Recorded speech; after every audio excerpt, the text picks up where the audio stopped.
Okay, DGP 95. It's your two favorite DC Gooners. Good morning, Steven. Howdy, KP. We hitting you on a Wednesday morning. Happy hump day. That means we are coming to you before the dead rubber game against PSV. Yeah, how about that? We're changing things up a little bit, right? Obviously, Arsenal played Manchester United at the weekend. The game went probably as many of us expected, and then there wasn't a whole lot to talk about. Honestly, I was so busy. Also, I've been so busy with work and with life that I thought, hey, Steven, let's chill out a little bit, man, and then let's connect on a good old hump day. Give him a little classic. The classic hump day episode. It is good to chill out a little bit. Wasn't a great result. Wasn't a great performance. So sometimes it's good to distance yourself from this. Usually we give ourselves, I would say, like 48 hours max is typically what we give ourselves. Get over the emotion of it. Get into the game. Get into any of the vibe checks. Always the fun stuff, but the vibes are just not great. It's been consistently down in the dumps vibe, so it was good to take a little break. Yeah, it's so weird how you can go from a 7-1 result to a performance like that. And honestly, I mean, the game ended 1-1, and I legitimately thought I was watching the West Ham game. As soon as they scored right before half, I was like, I'm watching the same tape again, bro. Absolutely. We put in the tape. I mean, there was 2 shots in the first half for them. One of them is the free kick, right? One of them is the free kick in like the 44th minute. It was so sad. I'm watching. My wife is sitting next to me. Watching the game, they get the free kick. I was like, hey, watch this goal. She's like, what do you like? Watch this. They're about to score. Boom. Back of the net. Unbelievable, man. Unbelievable. You knew he was scoring. I had zero doubts he was scoring, dude. I don't care. I think the conversation around how far the wall was is so silly. I think the conversation around David Raya's positioning is a little bit more legitimate, but it's still pretty silly. Like, let's focus on the fact that we dominated the game. Let's focus on that. Dominated. I love that. We dominated the first half, KP. We dominated. And what do we have to show for it? Absolutely fucking nothing. You know, I think probably the worst part about it all is that they were bad. Like, that Manchester United team is bad, dude. Yeah. They were bad. I'd said before the game, we're going away to Old Trafford. Hopefully they come out and play us. It's United. Hopefully they come out and play us. They have some self-respect. Even after the game, Amram had the interview. It's like, that wasn't our intention to sit back, but they were just doing it to us. Like, we had to sit back because we had no other choice. So from that fact, it's like, yeah, our game plan worked. We dominated the game. We got absolutely nothing out of it. And then the second half comes about. I don't know what happened. They got fire in their belly. They outplayed us the second half. This is one of the rare draws this season where we felt like we got the point, whereas we lost the 3. That's how I feel about this one. I think that's really fair. That is totally fair, dude. Without David Raya, we lose that game. I mean, what a goalkeeper, dude. Give him the shout out. Give me more. Give me more. Incredible performance. I think there is something to be said about his positioning on free kicks. It's not the first time I've seen him line up like that. So it's nothing new. I don't know if it's an instruction or if it's just his preference, if it's just a teaser for the free kick taker. Maybe he's used to Arsenal players taking free kicks in training and he thinks he's not going to hit this. But it's like, nah, bro. Like, they got shooters on the other team, big man. They hit those. But overall, I thought my favorite save was probably the Xerxes one, just because like he should have scored that. I was very surprised that he made that choice. And like, if that was my center forward, I would be pretty pissed off about it. Yeah, they had the 3 best chances, right? The Mazraoui one. That was incredible that he put that wide of the post. He had him dead to rights, got that wide of the post. The Xerxes one, I thought that was a goal for sure. Somehow got a hand on it. And then, of course, the double save to end the game. Incredible stuff, man. Like, I'm just imagining it. That's such an easy game to lose. They had us. They really had us that second half. Like, as sad as that is, they had us. One thing that I've heard a lot of chatter on is the Declan Rice celebration. Great goal. What a whip on that thing. I was elated that we got that goal basically out of nothing. But people are dogging him for going to shush the crowd and celebrating versus getting the ball out of the goal. Do you have a take on that? I think it's totally fine that he celebrated. Like, the title is gone, right? You know that. These guys are sitting at 15 and their fans are giving him shit for like 75 minutes. And he scores and he says, hey man, like, calm down. You're in 15. Like, if we had a full squad, you'd be getting spanked right now. So just, you guys calm down and we'll go about our business. I'm okay with it. I don't think it's a huge deal. Look, if there was a 2-point gap with Liverpool and he's more locked in to go and get the ball and run back to the half, it's like, okay, I get that. But come on, man. He knows that it's a 15-point gap. Let him have some fun. Reality check for the fan base. Rest those Twitter fingers and use your brain for a second. Like, use your brain. What's the point of going to get the ball at this point? Like, what are we doing? Like, that's, like, to me, that should put your reality check of what do the players think? That's what the players think now. It's Declan Rice, man. He is probably the one mentality dude, one of the few mentality guys we have in the team. You could always pick him. You could pick Big Gabby. You could probably pick Saka. Those are like the real mentality folks. If Declan Rice is banging in a goal and going to celebrate, it's like, that's probably where the team lies, huh? Reality check. Yeah, I definitely feel like the team has officially thrown in the towel for the league, which is super worrying. It's super worrying given the gap between where we sit and where the 6th place team sits and how many games there are left. And I said this a few podcasts ago, like, how confident are you we're going to go and win all these games? We're just not. You have to be honest with yourself. We will drop points again this season. And it looks like we're about to be in a little bit of a fight for the top 4, dude. I'm slightly worried, to be honest with you. Yeah, it's time to get into the meat and potatoes of it, KP. We are in a top 4 battle now. Been checking out the table. 5th and 6th place is City and Newcastle. They are 8 points behind us. So we're at 55 points. Both of those squads are at 47. That's 5th and 6th. Now, I don't know about you, but I'm looking at the last 4 Prem games since Kai has gotten hurt. That's 4 games. We have the Leicester win. Excellent. We pulled that one out of our ass. Okay. Then you got a loss to West Ham. You have a draw to Nottingham Forest. And this draw to United. Not looking good, big man. Not looking good. That's not a good form, dude. 1 win, 1 loss, 2 draws. I mean, we're limping across the line at this point, dude. And and I have to be honest with you. I mean, I titled the pod, it feels like a classic end of season implosion by Arsenal, because we've seen this. Just like how we've seen these performances, how we know what to expect when that tape plays. Under Mikel Arteta, we've also seen this in the last 5 years. We've had moments where we've just completely collapsed, dude, with like 2 months to go. Yeah, we've seen this before. Again, it's like play the tape. This one's tough because of obviously the injuries. So the expectation is to get top 4. I'm very interested to see how the next, I would say, 3 to 4 games go. Because that'll be a great indication of where we're headed. There's only 10 left. There's only 10 left in the Prem. We're sitting at 28 games. This next game is against Chelsea, which doesn't help. I want to say raise the spirits and expectations. Could definitely be another draw coming in. But I'm talking 8-point gap, man. Like,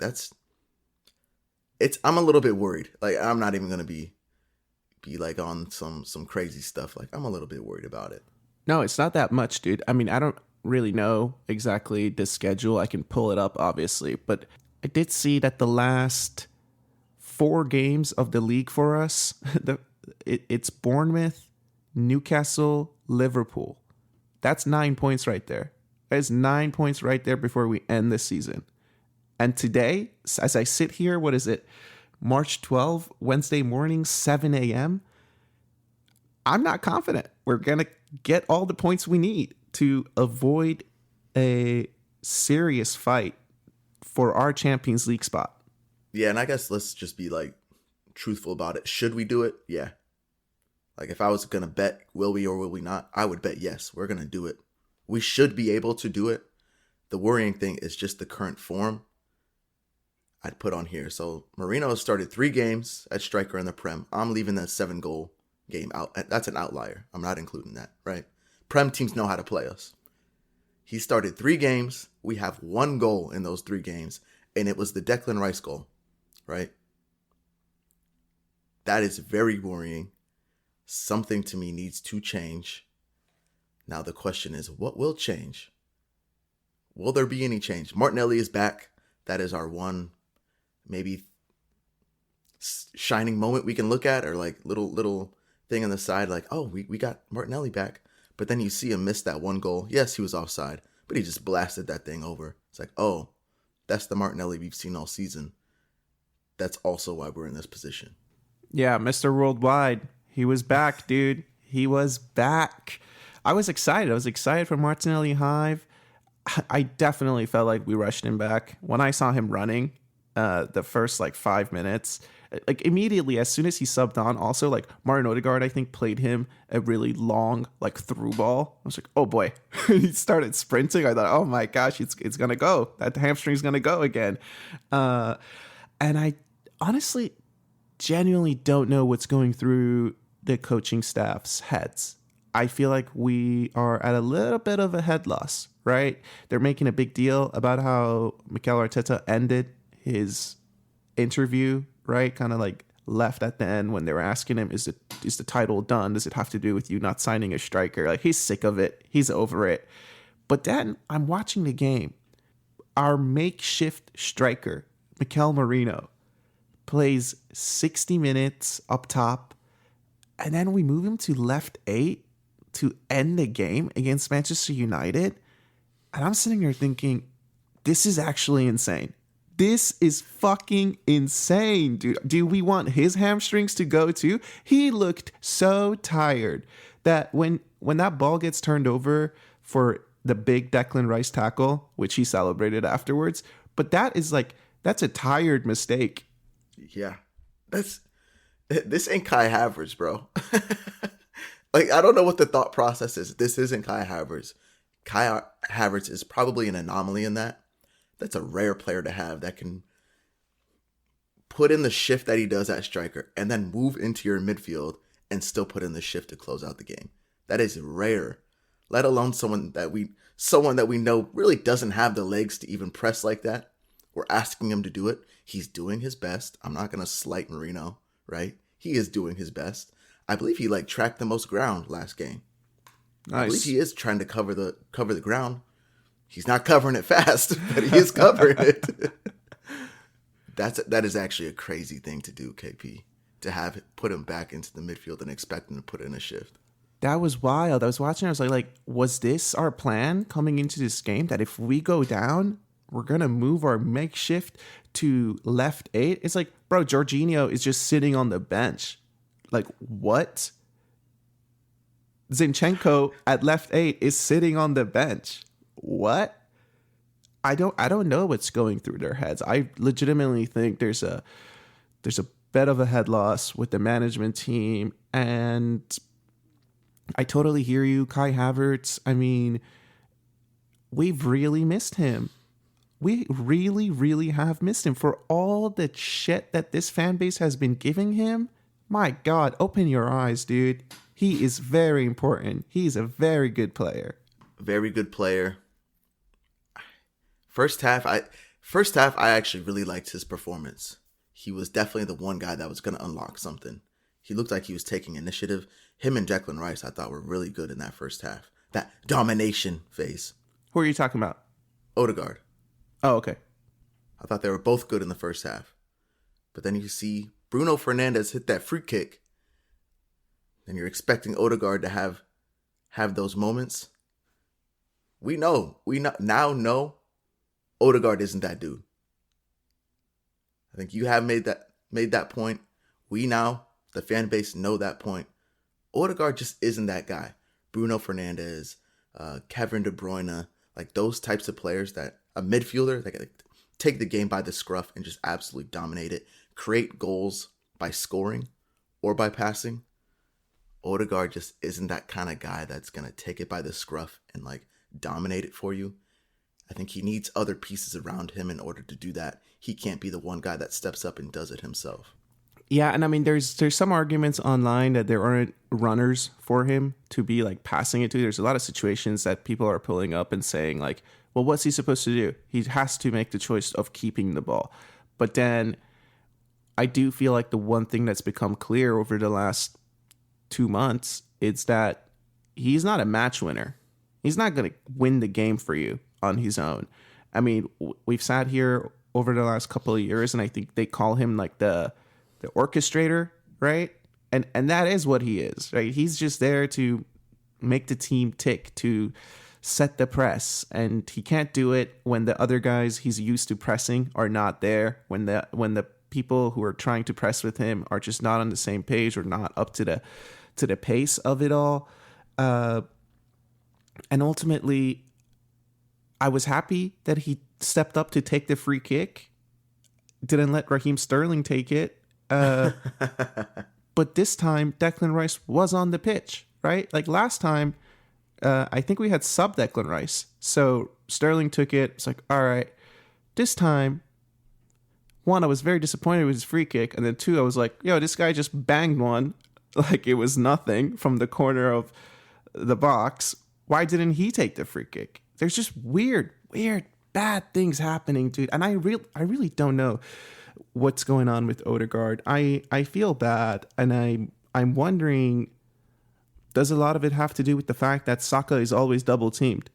Does it have to do with the fact that Benny Blanco is always hauling ass and overlapping Saka, and suddenly there's 3 players from the other team in that corner, allowing Odegaard more space to operate? Yeah, I'm with you on that. He's not a match winner.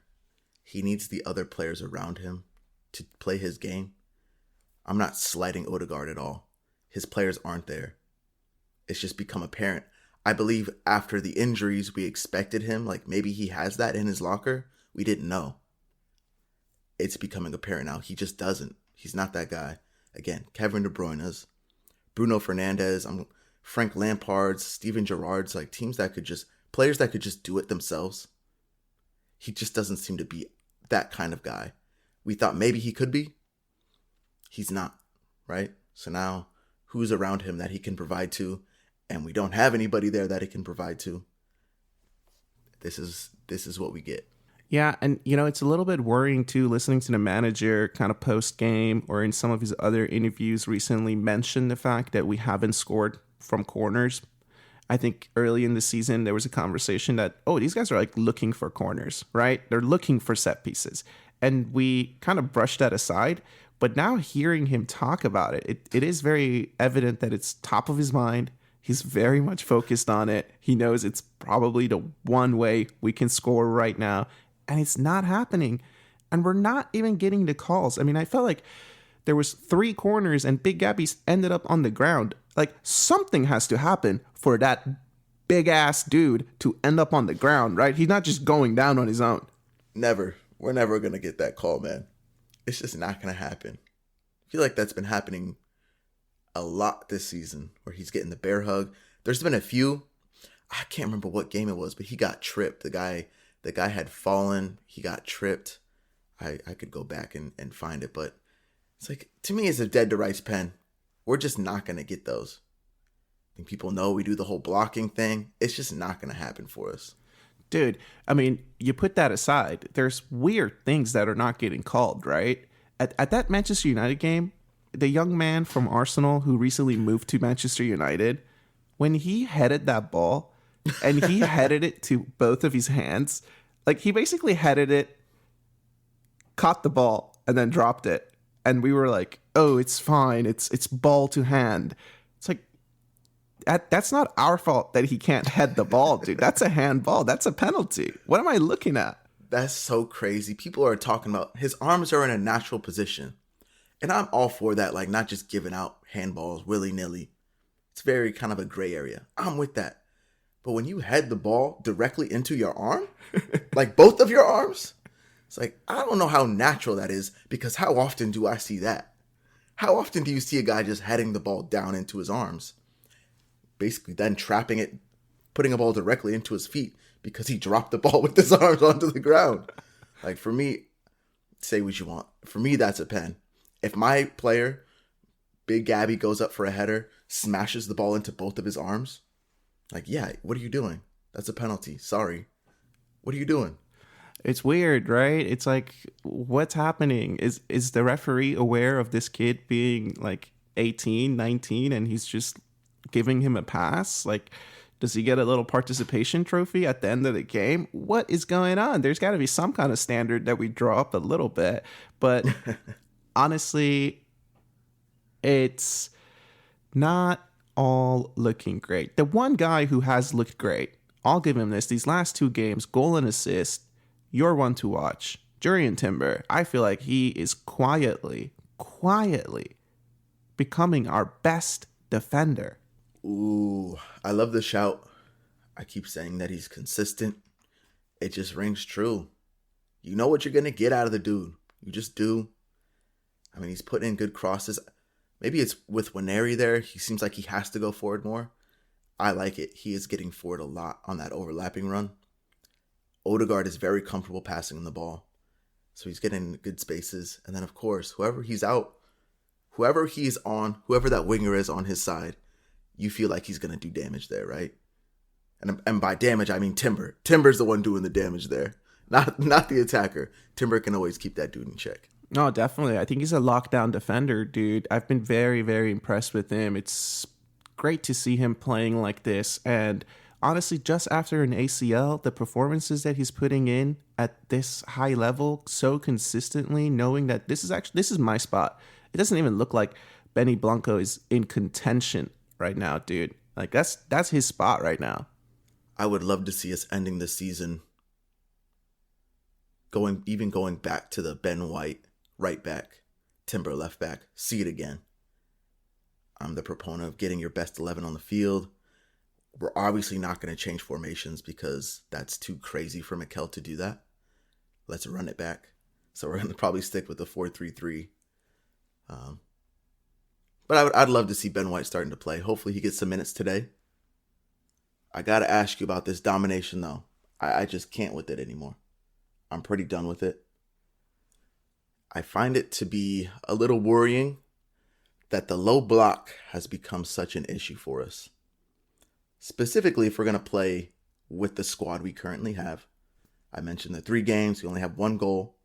Those 3 games, the teams played the same way. You could even throw in Leicester. Yes, we won it 2-0 in the last 20 minutes. That was the one game we potentially had the wrinkle because Marino came off the bench. I think he had 3 chances that game with 2 goals. But if teams are going to play the low block and we don't see anything different, are you worried by that?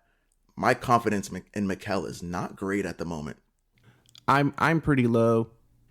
I'm pretty low on the manager as well, dude. And a lot of it has to do with the fact that we're not seeing a lot of wrinkles. And I think the biggest factor of it all is that we just don't have any fear factor. That's what it comes down to. It's good to dominate when the other team is going to the game thinking, oh, they're going to dominate us and they're going to score and we're going to be in trouble. Right now, teams are coming into the game thinking they're going to dominate us. They're not going to score. Just like let them dominate us. There's no fear factor. You remember even when we used to get set pieces, right? Early in the season, there was such a fear factor. Like, oh shit, they're about to score. Right now, it's like, oh, they got a corner. They are going to try so hard to score. We're going to be fine. We're going to be fine. Like the pressure is entirely on us. And I am tired. I'm tired of the word dominate. I am. I put it on Blue Sky. I think a lot of our listeners are tired of dominating. A lot of them also understand that word on the street is just let Arsenal have the ball, man. What are they going to do? Just fucking shoehorse that shit, right? My confidence is low in the manager. Do you think anything will change, KP? At this point, any changes that we see, they have to come in the Champions League. There's not even really a point of doing them in the Premier League, right? I feel like he's just committed to the fact that we are where we are. The season's gone the way it's gone. Just try your best to keep our position, finish second if we can, keep our Champions League spot. If there is anything he's going to change up, it has to be the Champions League to throw off some of these really big teams that we're playing, because they will just not expect it at all. That's how I see it. But in the Premier League, I mean, let's see who else returns to the squad now with Martinelli back. I'd like to see us change things up. I'd like to see Declan Rice play at 6 a little bit. Like, I want to see it now, right? 10 games left. Why not, dude? Partey's gone already. Why not, dude? Why not? I'm all for it. How many times have we seen Tierney now come in and just put in a ball? That's amazing. Like that one for Trossard, yes, it was tough. It was in with pace, but that was an opportunity created out of nothing. There was like 5 defenders back there. It's Trossard and Tierney, and the ball's on the money. Why aren't we trying to give him more minutes? Where's that wrinkle? I mean, I'm going to dare to say something crazy here. I'm going to dare to say it. People give Ange shit. Ange Postecoglou. He has one way to play the game, and that's it.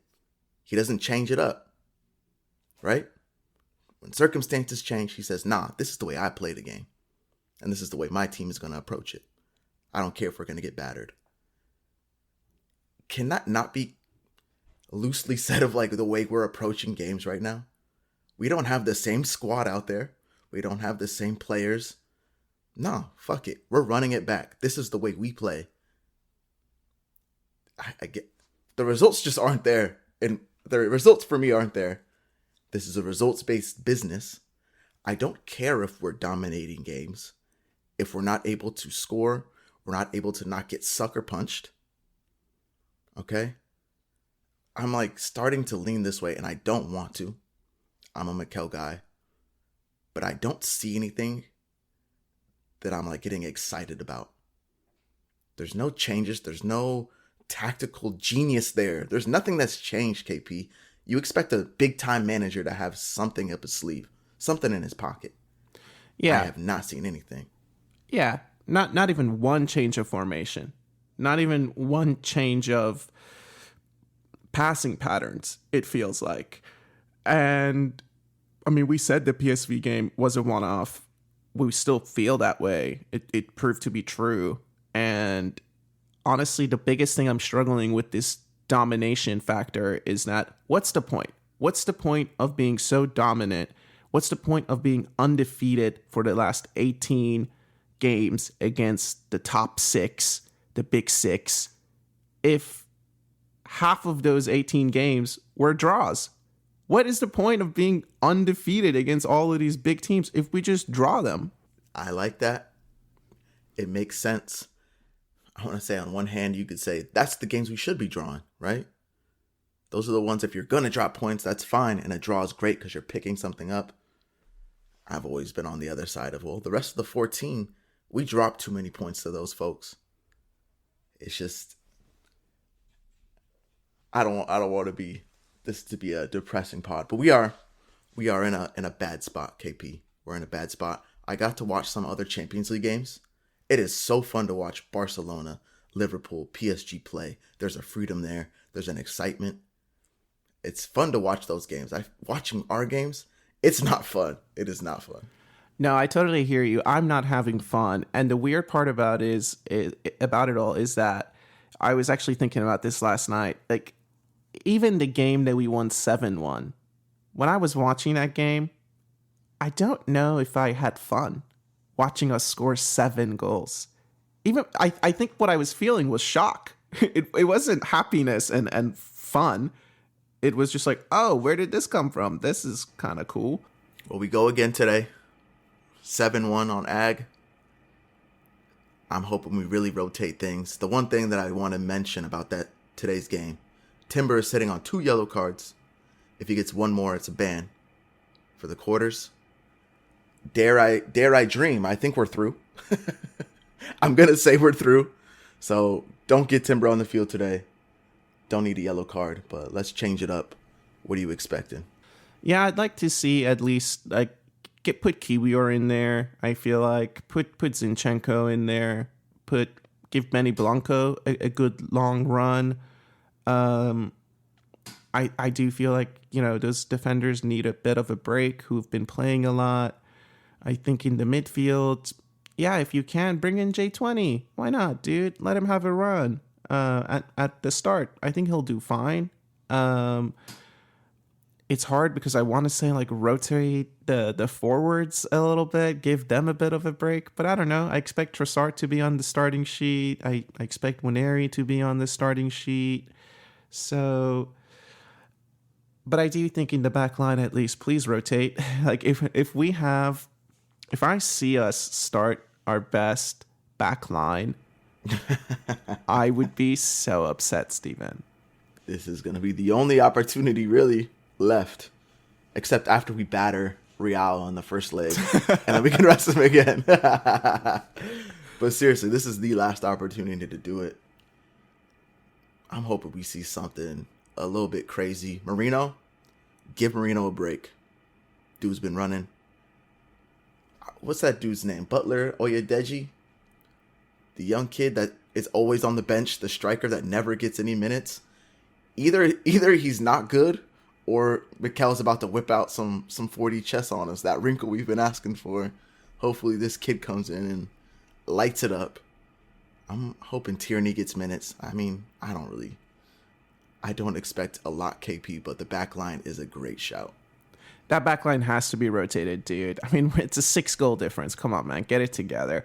On the other hand, I totally hear you that some of these other games are super fun to watch, dude. I was watching that Liverpool PSG game, and Liverpool's luck finally ran out for this season. It came against PSG, but I was wondering the whole time, Darwin Núñez, could he be the answer for Arsenal, dude? Keep me honest, Steven. Keep me honest, man. You gotta give me more here. I am not on the train, but you know me. If you speak the truth and I believe it in my brain, I'm willing to be flexible. So tell me why you think that.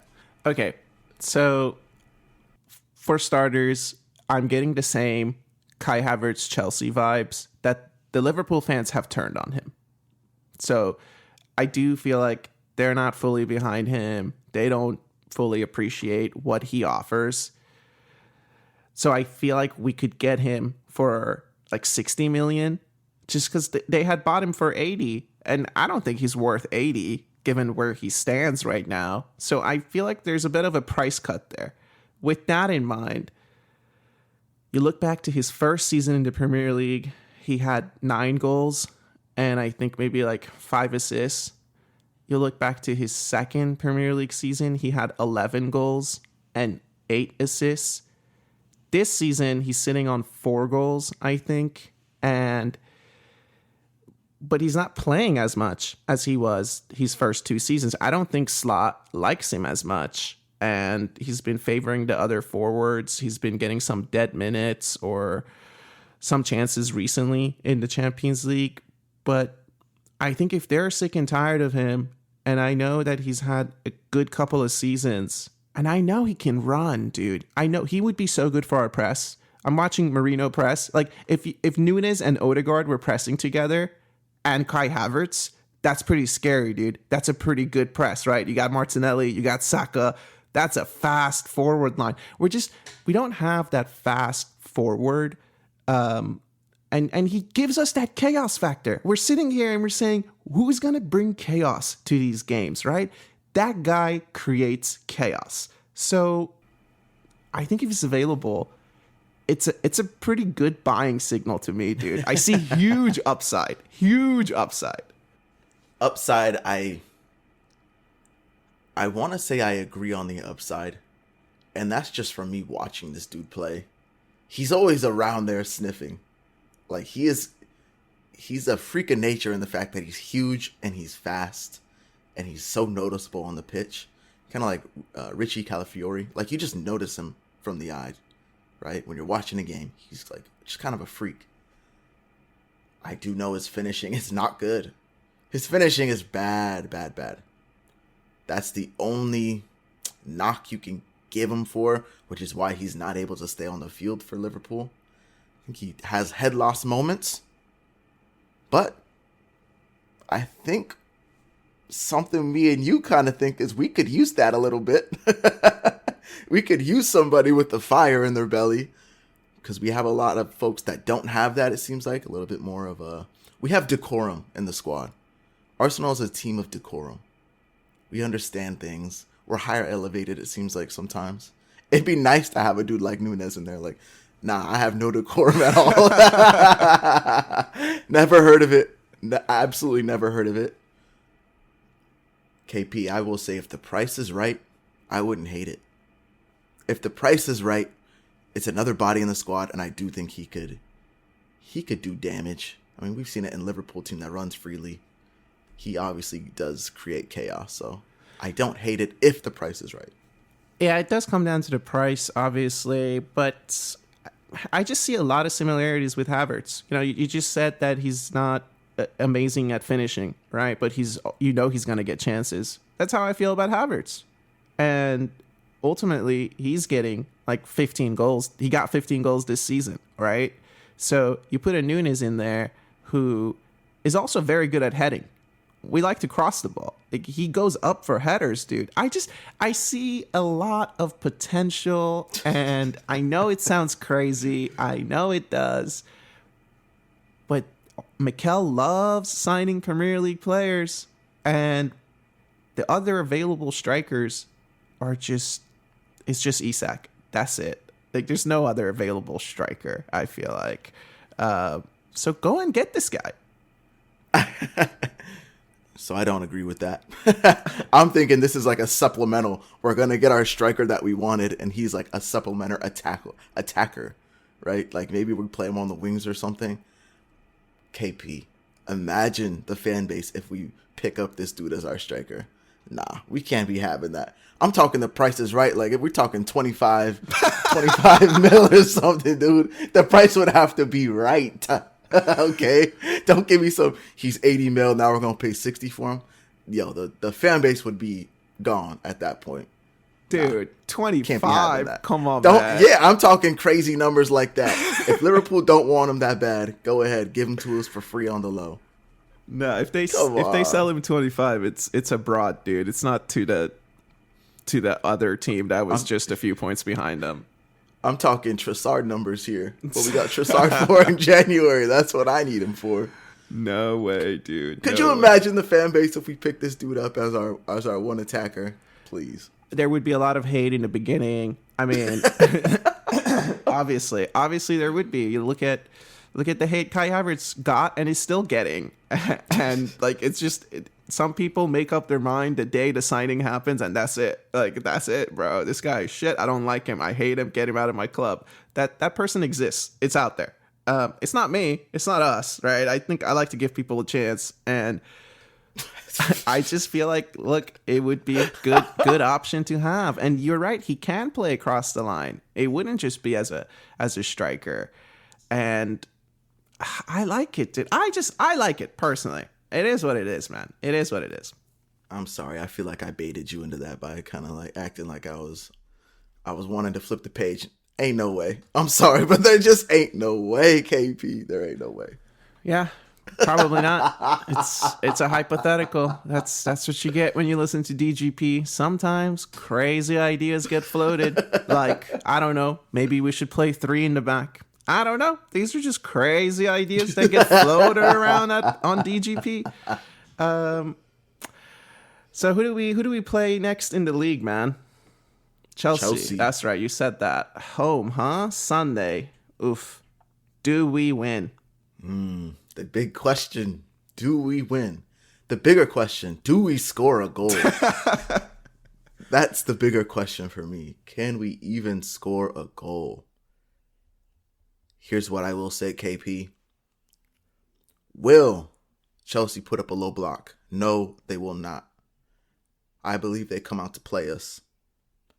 Anytime a team comes out to play us, it increases our chances of scoring. I dare to dream. I dare to dream. I choose to dream, KP. I'm going to go for a 2-1 game to the Arsenal. Yeah, I mean, they're definitely scoring. I can agree with you on that. But they do need to win. They're sitting fourth place on 49 points, and all that separates them from fourth to 8 is 4 points. So they do have to win. City's just behind them, 2 points. Newcastle behind them, 2 points. Brighton behind them, 3 points. Aston Villa and sitting in 8 with 4 point gap. So they are going to come out to try to win this game. It's interesting. I saw something how like Cole Palmer hasn't had a goal involvement in the last 7 games. I think this very last game he missed a penalty. So that's a bit shocking from a world-class player. It's crazy. Once Saka's not playing, he has no one to compete against. So he just kind of shut up shop as well. That's what I think. That's great. Yeah, there's no reason for me to compete now, or there's no international tournaments coming up. There's no reason to bring up those arguments. Phil Foden is still not doing anything either. So it's fascinating, dude. I can't wait for Saka to be back.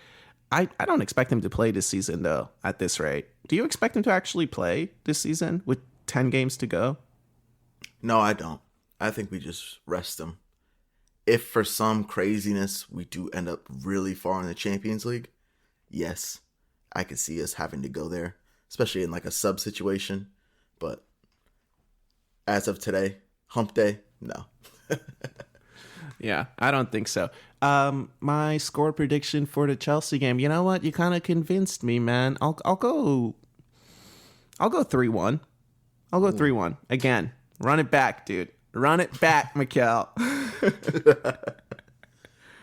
If we can get a goal, man, it's all about getting a goal. They just don't come easy. They do not come easy. Hopefully, this one makes me more nervous than the United game. I wasn't nervous at all for the United game. I thought we'd put it on them. I really did. I thought they were going to come play us. United were. They didn't. Obviously, got their little point. Good for them. I'm a little bit more nervous about this one because Chelsea can do stuff. They do. They have players that can do things to us. I haven't really watched Chelsea. I don't know how good their back line is at this point, but hopefully we can knock in a few. Yeah, I mean, Cucurella, I think, will be there. He's not going to be up against Saka, so it'll be a good test for Waneri to get a taste of what it's like to play against a player like that. We'll just leave it at that. The rest of their back line, I'm not quite sure. But, their forward line can be a threat. We shall see, dude. Anything else you want to get on the pod today? Let's advance to the quarterfinals. That's it. Hopefully we get Real Madrid. Let's see how it goes, man. Enjoy the game today, everyone. Enjoy the game at the weekend, and we will see you on the other side. Be easy.